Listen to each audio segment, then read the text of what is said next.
Welcome to the Security Shift Podcast. I'm Daniel Schneider. And I'm Bill Schultz. Today's episode is Leadership is the Real Security Risk. Do you agree? Why is security not actually a security department problem? I think that security is part of a security department. The question of prevention cannot be a security problem. And I think that's the distinction. So preparedness, safety, and security are part of the security department. I think prevention, which is upstream from all these, must be the CEO and C-level and upper management issue. Because if your culture does not support proper reporting, safety for people who report stuff, you will not get the reports you're looking for. And I don't care how good your third-party reporting software is or third-party hotlines and toll-free numbers. Guess what? If you have somebody that's doing something and is about to be a workplace violence, I'm telling you right now, you're not going to get that report in that. You won't. The only time you get the report is when your AI camera outside is telling you the guy with the gun is already there. But you're not getting the reports you're looking for.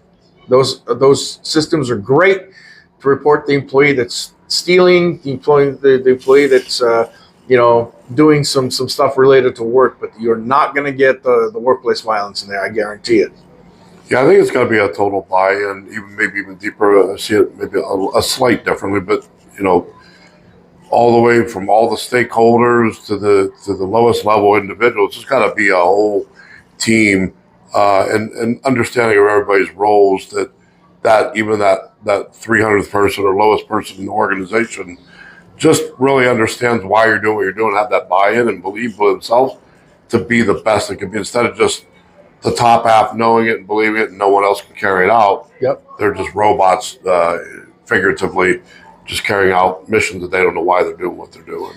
The culture of a company is dictated by leadership. And if your culture is, I really don't care, when you tell me half truth and you have to give me the whole, everything you have plus and a bunch of other proof that, you know what you're talking about, you're telling them that they should not come to you unless they have everything.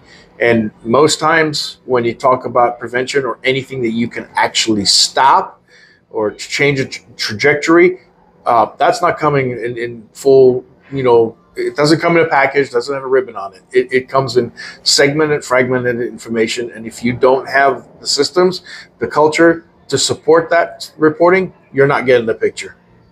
And being the best leader can be illustrated by being around the people you need. If you're not a subject matter expert in that area, seek those people out. I think there's a lot of amazing resources by reaching outside your organization as well. It's not always within the walls of your company. It's usually not in the walls of your company, even though your security director will tell you not to go anywhere else. Don't listen. Yep. What leadership behaviors create risk inside organizations? Listen, when I go to my manager and I say, hey, I know something happened to John and John is not himself and it seems like he's like off his meds or something. He's not himself. He's completely not the same guy I knew 2-3 days ago. And my manager looks at me and goes, come back when you have something more than just that. All I learned from that discussion was very simple. I'm not coming back to my manager again with anything unless I have 3 layers of proof of what I am about to say. So I think management sets the tone for what type of an environment, what type of culture they have in their companies. And if I don't have the ability to feel safe, I'm not talking about it. Yeah, I think leaders a lot of times could get attached to just having, numbers on the board and things of that nature, where you're just kind of blind to a lot of things that are happening, and they think that you can, they're tasked with a lot of responsibilities. Once again, not just reach out and utilizing their team and letting, if they have experts in their organization that, from a security standpoint, letting those people truly lead and not be micromanaged and held back. What tools they need to get the job done, and really listen. One of the things you can do is do a table topic exercise and put a scenario out there and ask the questions that you want to ask, but then take yourself and all major key leaders out of the equation as part of the exercise, and you'll see what your people can do with it. And most times you'll be surprised when the ball's dropped halfway through the process and your message is not coming across the way you thought it was. So I challenge you to take whatever it is that you need to do and then challenge your team to be better at listening to the employees who bring, complaints. And they could be just stupid complaints, but I get it. But you have to acknowledge them. You have to look into them, and you have to look at everything that was brought up to you, because that culture that you create by allowing those things will get you the full picture you're looking for. I think there's a difference between being boardroom ready and field ready too. Right? Absolutely. Yeah. What's the difference between a reactive leader and a prevention-focused leader? A reactive leader is looking for thresholds and reducing the response time to events and how well we did in the last drill. Prevention-minded is again way upstream from all of that.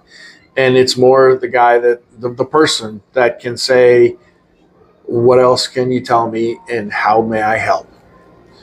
That's a huge difference. And okay, you guys got to understand, this is not coming from a guy who's like all touchy-feely. It's a guy that's been around.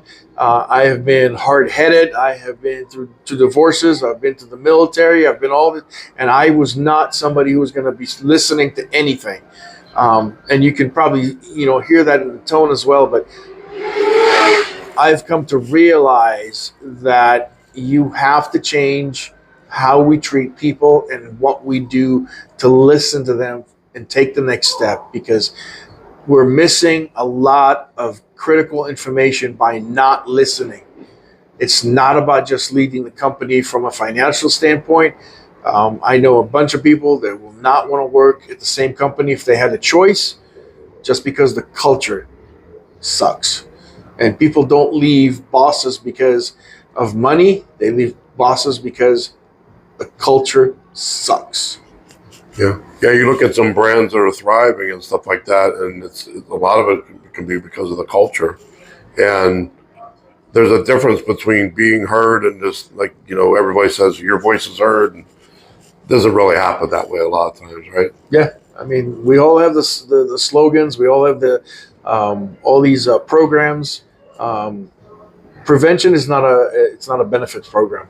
Prevention is its own program that requires commitment from you, the CEO, all the way down. One of the programs that I talk about in my company, Strategic Security Advisors LLC, is 90 days to prevention, which takes 90 days to talk to upper management about how you guys need to change how you think, how you do, how you execute everything in your company to make prevention possible in your organization.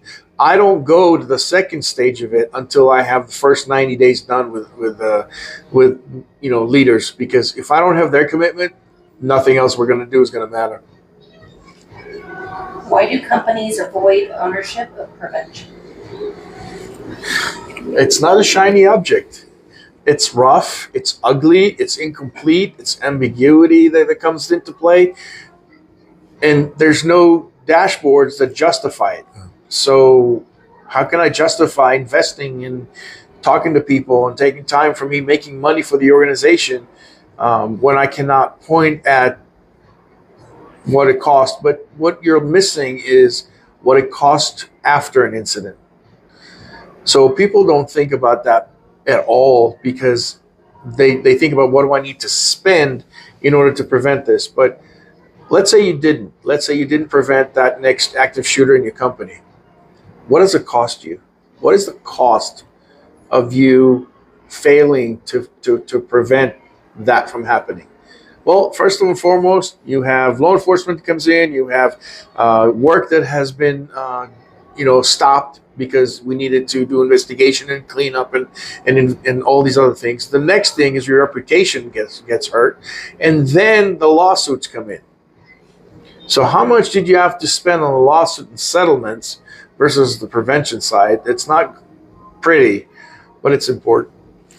A lot of crafty litigators watching for where these gaps are, because there are a lot of vulnerabilities on that side of things. Absolutely. Too, right? Yeah, ambulance chases are everywhere. What does accountability for safety actually look like at the top? Ooh, that's a good one. Simply put, you create the culture where every manager can be available and trained to listen to anything that an employee in the front line is saying. And you as a CEO are talking about that, promoting that culture, and also is involved when complaints are being heard and something is brought to management's attention. You're able to be advised of it and get back to the person reporting that, saying thank you, and encouraging more of that behavior to other employees. Care about your people. Caring about your people is not a slogan. If you truly care about your people, you're going to take care of them more than just money and benefits. Prevention is not benefits. Prevention is what you do when you care, like a mama bear. What conversations are leaders avoiding right now?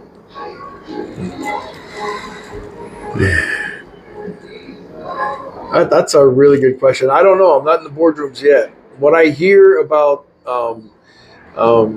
most of it is nobody's talking about prevention. They're talking preparedness, and that is mixed. So what I hear people talk about is more of what we can do to stop, not prevent from happening to begin with. So the conversation needs to change with regards to the topic. The topic should be preventing that from actually happening in the first place versus how do we stop it or have less casualties and collateral damage. I think maybe only one thing comes to mind, like the reluctance to maybe hit on social issues and things like that are sensitive, in today's society. Just they're protecting their own brand too, because there is that brand awareness thing that people fail to remember. Mm-hmm. But then also they don't want to even kind of encroach on it to try to solve the struggles with their own organizations for fear of just bad press or just brand reputation, right? You're going to pay the brand reputation before or after. It all depends how you want to deal with it. And I think the after something big happens, like a workforce violence issue, is a lot more expensive on the back end of it. It's just we were trained to not to deal with it, not to talk about it, because this is how we grew up. And I totally understand the mindset and the ego that goes that, but ego will kill more men and more businesses than anything else.